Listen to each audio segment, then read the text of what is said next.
같이 기도합니다. 예수께서 다시 회당에 들어가시니 한쪽 손 마른 사람이 거기 있는지라.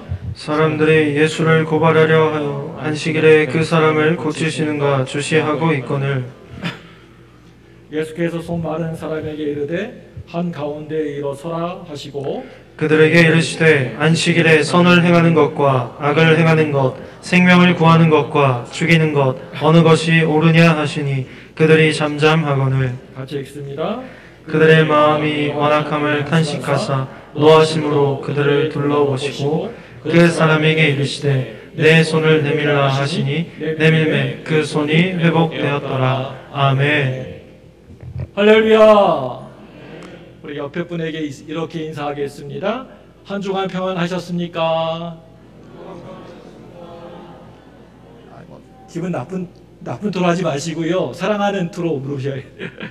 예, 우리 뒤에 있는 분에게 인사하겠습니다. 또 이렇게 인사합니다. 주님의 사랑으로 사랑합니다. 올 한 해 우리가 우리 교회의 모든 분들이 서로 사랑하며 살아가는 올 한 해 되기를 주님의 이름으로 축원합니다. 사랑이 넘쳐나길 축원합니다. 오늘 말씀의 제목은요. 주보에 뭐라고 나왔습니까? 내 손을 내밀라 입니다. 마가복음 3장 1절로 5절 말씀을 가지고 이 시간 함께 하나님이 주시는 귀한 은혜를 함께 서로 나누고자 합니다. 오늘 말씀의 제목을 한번 따라서 해주시기 바랍니다. 내 손을 내밀라. 누구 손을 내밀라고요? 자, 내 손을 내밀라. 이 세상에 완벽한 사람이란, 완전한 사람이란 이 세상에 아무도 없습니다. 누구나 다 약한 부분이 있고요. 상처가 또 알게 모르게 다들 있고 말하지 못할 고민들도 있고요.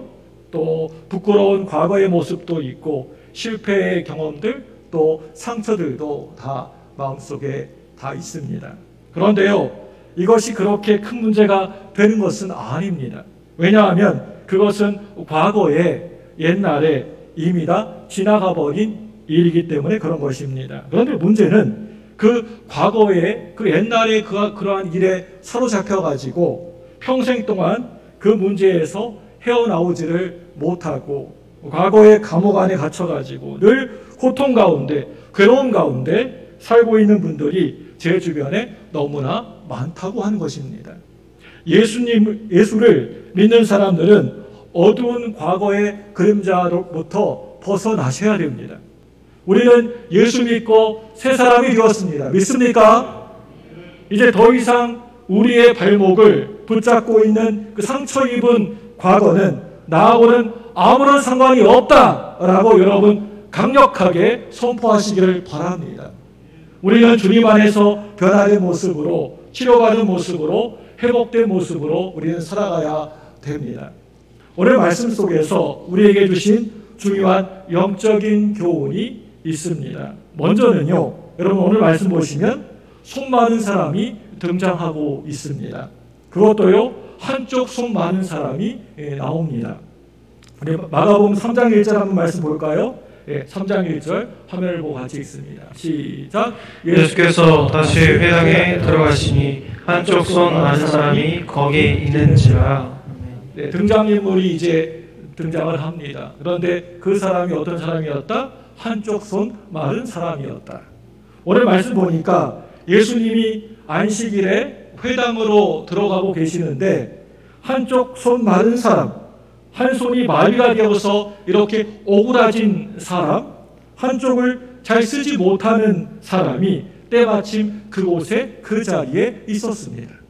오늘 마가복음에서는 한쪽 손 마른 사람이라고 되어 있지만 의사인 누가가 기록한 누가복음을 보시면 오른편 손이 마비된 사람이라고 그렇게 좀 더 정확하게 의사이기 때문에 기록되어져 있는 것을 보게 됩니다.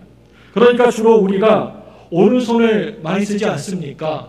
왼손도 쓰시는 왼손잡이도 있겠지만 주로 이제 대부분의 사람들은 오른손을 주로 쓰는데 많이 쓰는데 오늘 말씀의 이 사람은요, 오른손이 마비가 되었다라고 하는 것은 살아가면서 참 불편한 것들이 참 많았다라고 하는 것을 말하고 있습니다.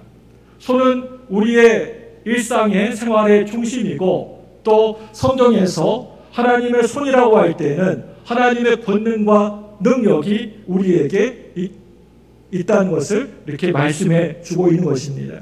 그런데 우리의 능력의 중심이 되는, 활동의 중심이 되는 그것도 오른손이 잘 쓰지 못하고 마비가 되어 있으니 그게 얼마나 힘들고 어려운 삶을 살고 있었겠습니까?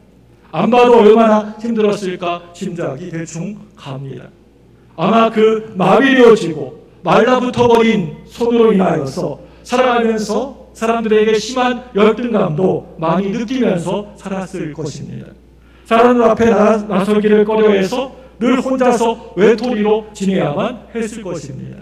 별로 마음의 기쁨도 없고 자신감도 없고 나는 왜 이렇게 사람들에게 손가락질 당하면서 살아야만 될까? 아마 이렇게 낙심하며 살았을 것입니다. 그런데 이 마른 손이 꼭 이 사람에게만 있는 것이 아니라 누구에게나 다 이런 마른 손과 같은 연약한 부분들이 있다라고 하는 것입니다. 다른 사람에게 감추고 싶은 자신의 연약함이 있습니다. 자기의 약점과 단점이 핸디캡이 있습니다. 부끄러운 과거의 죄의 모습도 있고 또 과거의 실수도 있고 실패의 경험도 있습니다. 죄로 뒤덮인 이 세상에 완전한 사람은 한 사람도 그 누구도 없습니다. 오늘 말씀 볼까요? 로마서 3장 10절입니다. 우리 같이 한번 보겠습니다. 시작. 기록된 바 의인은 없나니 하나도 없으며. 또 한 절 더, 한 구절 더 보겠습니다. 우리 로마서 3장 23절 말씀입니다. 같이 읽습니다. 시작. 모든 사람이 죄를 범하였음에 하나님의 영광에 이르지 못하다니. 사람들은 자기의 단점과 약점을 감추며 살아가는데 급급합니다. 많이들 열등감 속에서 살기도 하고 나는 자연인이다라는 그런 프로를 보니까 때로는 사람들을 피해가지고 외롭게 홀로 지내기도 하고 또 어떤 사람들은 게임 중독이나 또 도박 중독 같은 데 빠져가지고 거기서 자신의 가진 모든 것을 다 쏟아붓기도 하고요. 또 어떤 사람은요, 자기의 그 약점으로 인하여서 성격이 굉장히 예민해지고 날카로워져서 만나는 사람마다 늘 부딪혀가지고 주변 사람을 힘들게 하는 경우도 많이 있습니다. 그런데 문제는요, 이 마른 손이, 이 마비되어지고 오그라든 이 손이 쉽게 잘 고쳐지지 않는다라고 하는데 그게 문제가 있습니다. 인간의 방법으로 이 세상의 의학으로 치료가 되어지기가 너무나 어렵다는 겁니다. 우리가 이 시간 정말 꼭 기억해야 될 것은 오직 예수님만이, 예수 그리스도만이 모든 병을 치료하실 수 있고 이 오그라들고 마비된 손을 고칠 수 있다라고 하는 것을 여러분 믿으시기를 바랍니다. 그 손 많은 사람이 있는 곳에 예수님이 찾아오셨습니다. 이 사람이 찾아간 게 아니고 예수님이 직접 그 사람에게 찾아오셨다는 겁니다. 우리 마가복음 3장 3절 말씀 볼까요? 같이 읽습니다. 네. 시작. 예수께서 손 마른 사람에게 이르시되 한 가운데 일어서라 하시고. 네, 이 말씀 보니까 그 사람을 일으켜 세우신 것을 알 수가 있습니다. 여러분, 회당이라는 것은 어떤 곳입니까? 하나님께 나아가 예배드리는 곳이 바로 회당입니다. 요즘 말로 하면, 지금 말로 하면 교회입니다. 그런데 바로 그곳에 바로 손 마른 사람이, 손 마른 자가 그 안에, 그 회당 안에 있었다는 겁니다. 이와 같이 회당 안에 손 마른 사람이 있었던 것처럼 우리 이 교회 안에도 여러 가지 핸디캡을 가지고 마치 손 마른 사람의 모습과 같은 모습으로 와 있는 사람들이 있습니다. 그 사람들이 어떤 사람들입니까? 마음에 깊은 상처를 가지고 살아가는 사람들, 또 불행했던 과거를 가지고 있는 사람들, 그리고 또 저는요, 육체적인 장애보다도 실제적으로는 정신적으로 장애가 있는 경우가 더 큰 문제라고 생각합니다. 정신적으로 또 마음적으로 장애를 앓고 있는 사람들, 나는 실패자야, 나는 뭘 해도 다 실패해, 나는 버림받은 사람이야. 나는 사람들에게 인정받지 못하고 있어. 지금까지 어렸을 때부터 부모에게 사랑을 받아본 경험이 한 번도 없어. 내 결혼 생활에 단 한 번도 행복하다라고 느껴본 일이 없어. 요즘 젊은 사람들은 너무나 쉽게 만나고 또 쉽게 헤어지는 것 같습니다. 결혼식 올리고 나서 신혼여행 가가지고 한바탕 그냥 싸우고 거기에서 헤어졌다라고 하는 그런 얘기를 들은 적이 있습니다. 그러려면 결혼을 왜 했는지 모르겠습니다.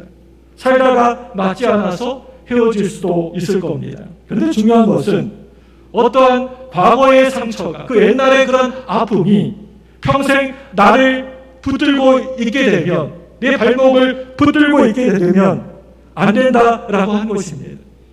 이러한 상처, 이러한 연약함을 예수님의 은혜로 깨끗하게 치료받아야 될 줄로 믿습니다.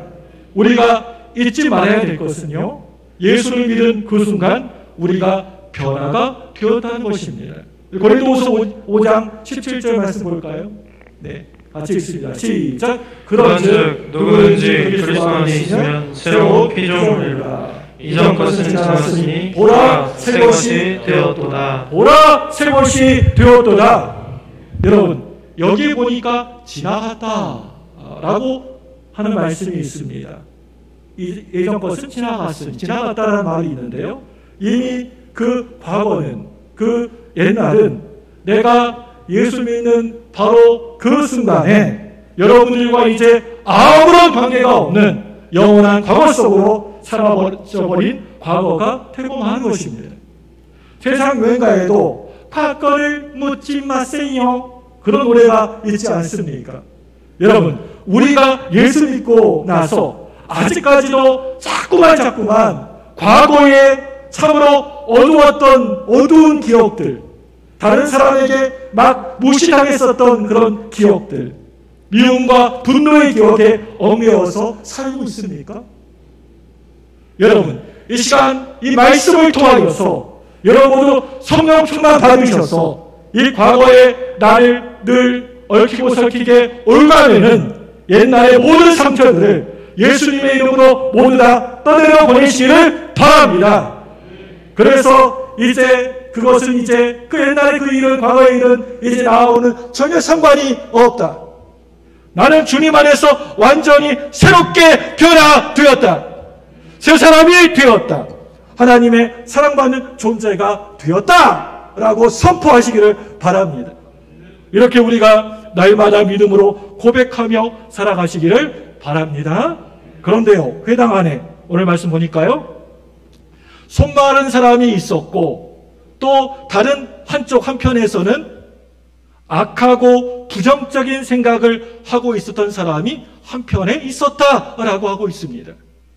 악하고 부정적인 생각을 가지고 늘 다른 사람을 판단하고 정죄하고 남의 잘못을 들춰내어서 사실도 아닌 것을 사람들에게 떠벌리고 다니고 그 사람을 끌어내려고 하는 그러한 악한 습성을 가지고 있었던 사람들이었습니다. 우리 마가복음 3장 2절 말씀 볼까요? 2절입니다. 시작. 사람들이 예수를 고발하려 하여 안식일에 그 사람을 고치시는가 주시하고 있거늘. 아멘. 뭐 하려고 이 사람 이렇게 기다리고 있습니까? 주시하고 있습니까? 꼬투리 잡으려고. 정죄할 것 없나? 비판할 것 없나? 그거 보려고 그 자리에 있는 거예요. 주시하고 있는 겁니다. 이 사람들은 예수님을 고발하기 위하여서, 이런 사람들의 특징은 절대 혼자서 홀로 안 다닙니다. 많은 사람들이 떼거리로 우르르 몰려와 있었습니다. 이렇게 몰려든 것은 병든 사람을 고치는 일에 그것에 관심을 가져서가 아니고요, 예수님이 안식일에 병자를 고쳐서 안식일에 계명을 어겼느냐 아니면 그 계명을 안 어겼느냐, 오로지 거기에만 관심이 있었습니다. 분명 안식일을 기억하여 거룩히 지키라 라고 하나님이 말씀하셨는데 안식일에 그 어떤 일도 하지 않도록 그렇게 계명을 정해 놓았습니다. 그런데요, 병 고치는 일도, 아픈 사람 고쳐주는 일도 안식일에 일하는 것이라고 생각해서, 만약에 예수님이 그 안식일 날에 병을 고쳤으면 안식일에 일하지 말라라고 하는 계명을, 율법을 어기게 된 것이기 때문에 예수님을 고발해서 붙잡아 가겠다, 이런 생각을 가지고 사람들이 떼거리로 우르르 몰려와 있었던 것입니다. 신앙생활하면서 나에게서 어느 날 그 예수님에 대한 그 은혜, 예수님의 그 사랑과 은혜가 어느 순간에 갑자기 떠나버리게 되면 나도 이와 같은 사람들로 변화될 가능성이 너무나 많다는 것입니다. 교회는 다니지만 은혜 받는 데에는 별로 관심이 없고, 저 사람 문제가 무엇인가? 왜 저 사람은 저기 앉아가지고 졸고 있지? 왜 저 사람은 자리에 앉자마자 주보만 뒤적뒤적 보고 있지? 왜 저 사람은 앉자마자 예배 안 드리고 핸드폰만 저렇게 켜가지고 핸드폰 문자만 보고 있지? 예배에는 관심이 하나도 없고 오로지 이런 데에만 관심이 있습니다. 저 사람 뭐 하지? 저 사람 뭐 하지? 하면서 예배에는 별 관심 없습니다. 여러분, 주일날에 하나님 앞에 여러분 예배 드리려고 나오셨으면 이런 데에 관심 갖는 건 아니고요, 예배 드린 데에만 관심을 가지셔야 됩니다. 오로지 하나님께만 집중하셔야 됩니다. 하나님께 영광 돌리고 은혜 받는 일에만 집중하셔야 됩니다. 예수님이 나에게 어떤 일을 지금 하고 계시는가? 하나님이 오늘 나에게 어떤 은혜를 주시려고 하시는가? 거기에만 우리가 관심이 있어야지. 왜 다른 사람 주워보고 졸고 그런 데만 관심이 있습니까? 교회 나와가지고 예배 드리면서 여기에 관심이 있어야 되는데, 오늘 말씀에 나오는 이 사람, 회당 안에 들어가고 예배당 안에 들어갔지만 어디에 관심이 있습니까? 어떻습니까? 뭐에도 관심이 많습니까? 겉으로 보기에는 하나님을 잘 믿는다, 섬긴다고 그렇게 말하면서도 그 마음은 다른 사람 비판의식, 부정적인 의식, 교만과 탐욕, 이런 것들로만 가득 차고 넘쳐가지고 늘 무슨 잘못이 있나? 저 사람에게 어떤 잘못이 있나? 라고 하면서 남의 잘못을 지적질하고 판단하고 정죄하는 이런 모습으로 살아가는 것이 오늘 말씀에 나오는 이 사람들의 솔직한 모습이었습니다. 혹시 나도 이런 사람과 같지 않은가 한번 뒤돌아 보시기 바랍니다. 자신은 늘 다 옳습니다. 다 무슨 일이든 무슨 말이든 다 맞습니다. 자신은 다 옳고 나하고 안 맞은 사람은 무조건 다 틀리다고 얘기합니다. 여러분, 다름하고 틀림은요, 엄청난 큰 차이가 있습니다. 우리가 서로의 다름을 인정해야 하지만 올바른 그런 관계를 가질 수가 있는데, 나하고 좀 다르면 저 사람 틀린 거야, 그건 다 틀린 거야, 이렇게 되면 다 원수가 돼버린 것이고요, 서로 평행선으로 가게 되는 것입니다. 서로 다르니까 어떻게 이 다른 문제를 해결하고 서로 맞춰가지고 공통분모를 찾을 것인가? 그것에 머리를 서로 맞대야 되는 건 아닙니까? 저는요, 그게 바로 그리스도의 복음이라고 저는 생각합니다.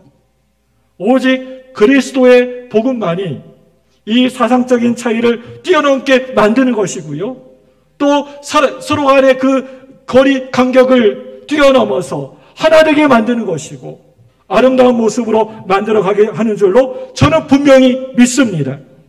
이러한 비판의식으로 똘똘 묻힌 사람에 대하여서 우리 예수님이 그런 사람들 바라보시면서 아주 크게 호되게 책망하십니다. 책망하는 장면이 어디 나옵니까? 우리 마가복음 3장 4절인데요. 한번 읽어보겠습니다. 같이 화면 보고 읽습니다. 시작. 그들에게 이르시되 안식일에 선을 행하는 것과 악을 행하는 것, 생명을 구하는 것과 죽이는 것, 어느 것이 옳으냐 하시니 그들이 잠잠하거늘. 예수님이 전곡을 찌르십니다.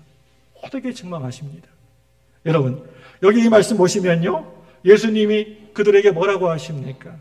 너희들이 안식일에 선을 행하는 것, 생명을 구하는 것이 옳으냐?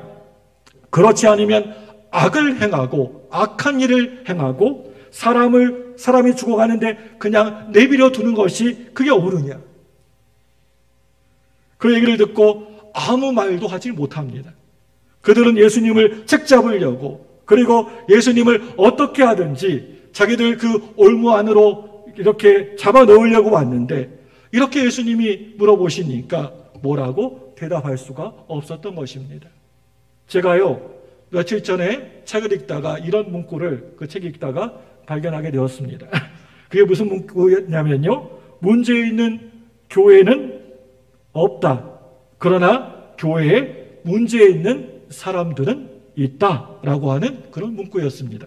사랑하는 여러분들, 교회는 예수님의 피로 값주고 사신 교회이기 때문에 교회가 어떤 문제가 있는 것은 아니라고 하는 것입니다.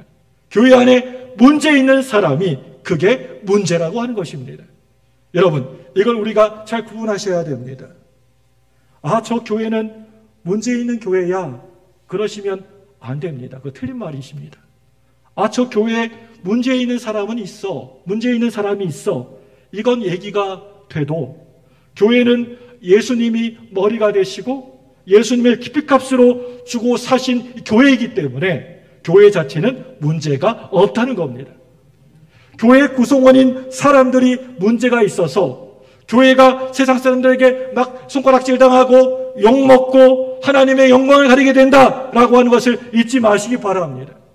그런데 예수님이 그렇게 바리새인처럼 남의 잘못만 지적질하고 문제가 있다고 하는 사람들을 호되게 뭐라고 책망하셨습니다. 우리 마태복음 23장 3절 말씀입니다. 우리 같이 한번 읽겠습니다. 시작. 그러므로 무엇이든지 그들이 말하는 바는 행하고 지키되 그들이 하는 행위는 본받지 말라. 그들은 말만 하고 행하지 아니하며. 그들은 말만 하고 행하지 아니하며.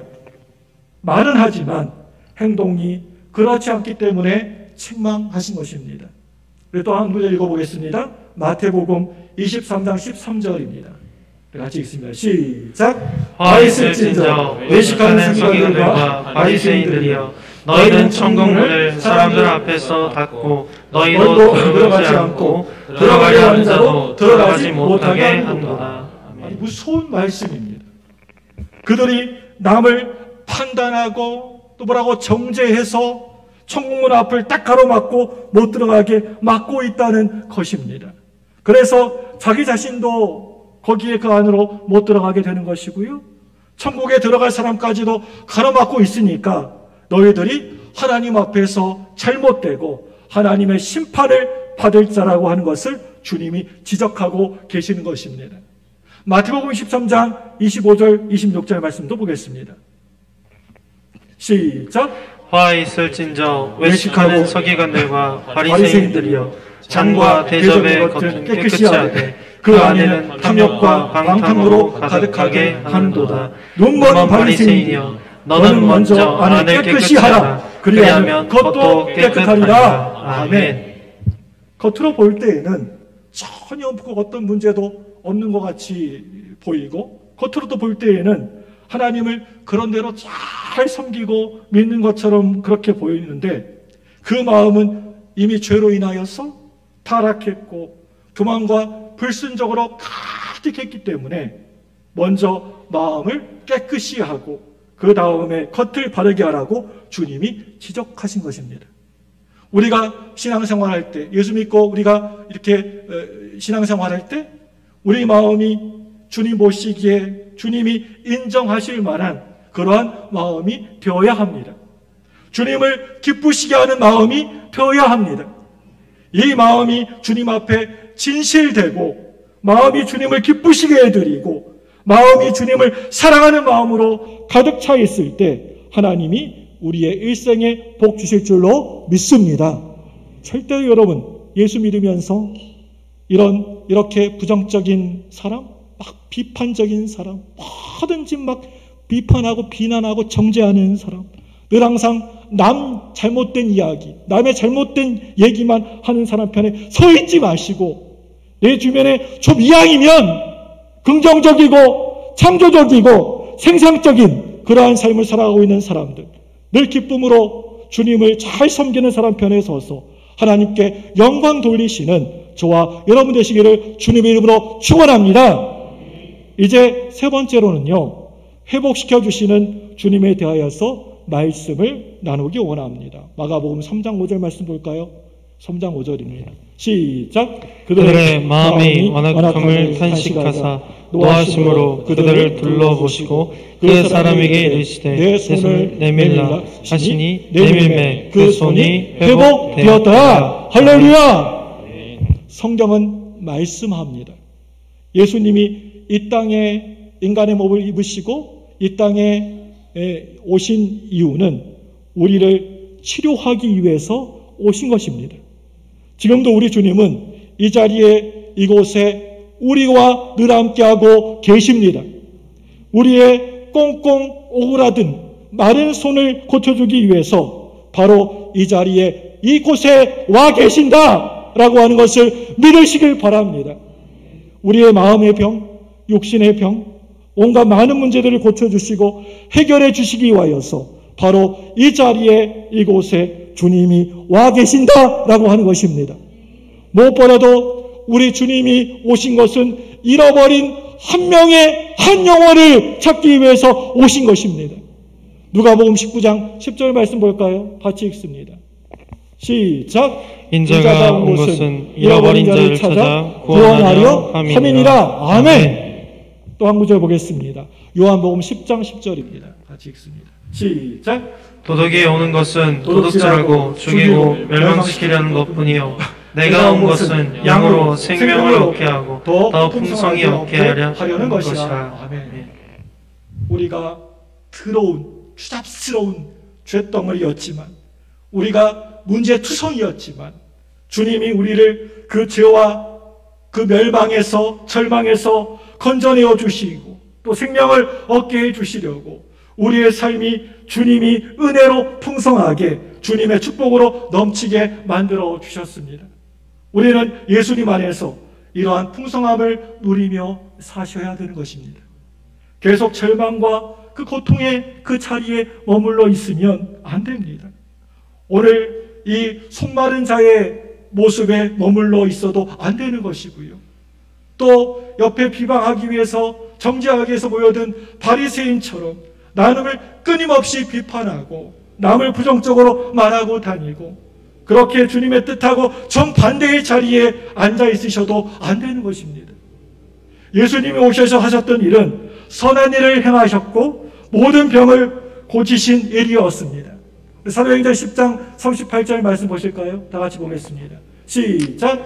하나님이 나사렛 예수에게 성령과 능력을 기름 붓듯 하셨음에 그가 도로 다니시며 선한 일을 행하시고 마귀에게 눌린 모든 사람을 고치셨으니 이는 하나님이 함께 하셨습니다. 아멘. 예수님이 그 속마른 사람을 한 가운데에서 나오라고 부르시고 일어나라고 그렇게 하셨습니다. 쭈뼛쭈뼛하면서 손마른 사람이 나와가지고 일어났습니다. 그리고는 그 가운데 섰습니다. 우리 예수님이 뭐라고 얘기하십니까? 네 손을 내밀라 그러셨습니다. 늘 누가 볼까 봐서 감추고 부끄러워했고 자기의 핸디캡으로 여겨서 그 누구에도 이 손을 보여주기 싫었던 그 손인데 바로 그 손을 우리 예수님이 그 손을 내밀라 라고 하셨을 때 믿음으로 그 손을 내미는 바로 그 순간에 그 손이 완전히 깨끗이 치료함을 받게 된 줄로 믿습니다. 할렐루야. 내 모습 이대로 주 앞에 나와 손을 내밀 때 무슨 일이 일어나게 됩니까? 하나님의 기적이 임하게 되는 것입니다. 여러분, 우리가 살아가면서 다른 것 하는 게 아니라 내 병든 손을 주 앞에 내미시기 바랍니다. 우리 주님이 내밀라고 했을 때 순종하고 아멘하고 내 손 내미시기 바랍니다. 내 문제 있는 손을 주 앞에 내미시기를 바랍니다. 실패와 상처와 얼룩진 손을 주 앞에 내밀 때 주님이 우리의 상처와 실패도 그 실수도 과거의 그 더럽고 부끄러운 내 죄도 다 사해 주시고 치료해 주시고 회복시켜 주시고 우리를 건강하게 만들어 주실 것입니다. 여러분, 과거에 자유로울 사람은 이 세상에 그 누구 한 사람도 없습니다. 그런데요, 예수님 안에서 우리는 자유인이 되었습니다. 우리는 새 사람이 되었습니다. 여러분들이 있는 그대로, 그 모습 그대로 주 앞에 나와 주님, 나를 불쌍히 여겨 주옵소서. 주님, 불쌍히 여겨 주옵소서. 여러분들이 있는 그 모습 그대로 손을 내밀면 주님이 그 손을 꽉 붙잡아 주시고 여러분들의 모든 아픈 상처들을 다 치료해 주실 것입니다. 아이라 데이비드 생키는 부흥사 무디와 함께 귀한 부흥사역에 찬양 인도를 하면서 평생 하나님을 위하여서 헌신한 종이었습니다. 부흥사 무디가 전 세계를 돌고 이렇게 부흥회를 하며 다닐 때 생키는 찬양을 통하여서 영광을 돌렸고 평생 1200평 정도의 찬송가를 지었습니다. 부흥사 무디와 생키가 스코틀랜드 대도시에서 부흥 집회를 열었을 때의 일이었습니다. 그 집회에 어떤 한 꼬마 어린아이가, 한 소녀가 나와서 말씀을 듣고 그 말씀의 은혜를 많이 받았습니다. 그래서 집으로 돌아가 집 근처에 있는 교회 목사님을 찾아갔습니다. 목사님, 제가 어떻게 하면 구원을 받을 수가 있을까요? 어떻게 하면 구원받고 하나님의 자녀로 살 수가 있을까요? 그래서 그 목사님이 말씀하시기를 성경 말씀 읽고 기도하면 주님이 너의 앞길을 인도해 주실 거야. 그렇게 말씀하셨습니다. 그러니까 그 어린아이가 그 목사님 말씀을 듣고 고개를 푹 숙이고서는 이렇게 말하는 겁니다. 목사님, 저는 글을 읽을 줄 몰라요. 우리나라에서도 기독교가 들어오기 전에 글을 읽지 못하는 분들이 참 많았습니다. 물론 한글 때문에 많은 사람들이 글을 읽게 되긴 했지만 그래도 시골에 어렵게 사는 사람들은 글을 아예 못 읽는 사람들이 꽤 많이 있었습니다. 저는 글을 읽을 줄 모릅니다. 그러니까 이 목사님이 말씀하시기를 그래, 걱정하지 말아라. 이 모습 그대로 그냥 주님 앞에 아뢰기만 하면 주님이 너를 받아주시고 너에게 은혜를 베풀어 주실 거야. 그때 이 어린아이가 고개를 숙이면서 눈물을 뚝뚝 흘리면서 날 위해 죽으신 주님, 내 모습 이대로 날 받아 주옵소서. 그 감정이 부흥사 무디에게 전달되었습니다. 그래서 이 부흥사 무디가 말씀을 전할 때 이 어린아이가 구원받고 변화된 모습을 간증했습니다. 그 얘기를 듣고 해밀턴이라고 하는 분이 듣고 작곡을 해서 찬송가가 되었고 이 찬송가가 많은 사람들에게 널리 불려지게 되었습니다. 그런데 시간이 흘러서 그 예수 믿는 그 소녀, 그 어린아이가 자기 집에서 하수가 하던 구두 고치는 사람과 결혼하게 되었습니다. 그런데 이 구두 고치는 분이 얼마나 고집이 센지 예수를 믿지 않은 겁니다. 그렇게 예수 믿으라고 같이 교회 다니자고 예수 믿으라고 그렇게 얘기해도 난 예수 안 믿겠다라고 하면서 거절해버리고 거부해버리고 성경책을 읽으라고 갖다 주면 성경책을 그냥 짝짝짝 가기 찢어버리고 그냥 던져버립니다. 그래서 이 남편 구원을 위하여서 새벽이고 밤이고 그렇게 눈물로 기도했는데 남편이 돌아오지 않는 겁니다. 예배 드릴 때마다 하나님, 우리 남편 좀 구원해 주세요. 예수 믿게 해주세요. 구원해 주세요. 우리 남편 제발 구원해 주세요라고 기도했습니다. 이제 세월이 흘러서 남편이 기관지염이 병이 깊어져 가지고 병원에 입원하게 되었습니다. 매일같이 병원에 가서 간호하면서 예수님 믿으라고, 예수님 믿고 구원받고 우리 같이 천국에 가자고 남편을 전도했습니다. 그런데 이 남편은 이제 곧 있으면 병들어 죽어가면서도 귀를 틀어막아버리고 부인 얘기를 전혀 듣지를 않은 겁니다. 와서 성경 이야기를 들려주고 그 다음에는 찬송가 가사를 읽어주었습니다. 날 위하여 죽으신 주, 그 주님이 그대로 받아주실 거야. 그런데도 이 남편은 그런 말이 어디에 있느냐라고 하면서 고개를 저었습니다. 여기 있다고 한번 읽어보라고 했습니다. 그 찬송을 펴주니까 눈이 침침해가지고 잘 보이지가 않습니다. 안경을 가져다가 주워서 보니까 날 위하여 죽으신 주, 날 받아 주소서. 그 말이 눈에 확 들어오는 겁니다. 남편이 그 자리에서 눈물을 줄줄 흘리면서 예수님을 영접하게 되었습니다. 2주일 후에 이분이 나 이제는 참으로 행복해. 집으로 돌아가야 되겠어. 집으로 돌아가서 날 위하여서 죽으신 주, 날 받아 주소서. 날 위하여 죽으신 주, 날 받아 주소서.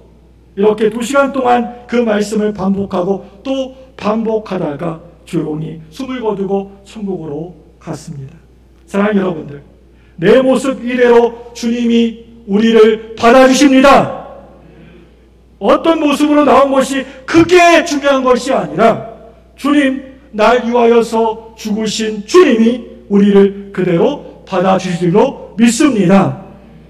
나 주의 도움 받고자 주 예수님께 빕니다.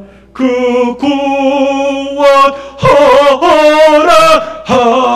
허락하시사 날 받아주소서. 내 모습 이대로, 내 모습 이대로 주 받아주소서. 날 위에 돌아가신 주, 날 받아주소서. 아멘! 이 시간에 여러분 두 손을 번쩍 펴시고 저를 한번 크게 따라서 해주시기 바랍니다. 주여!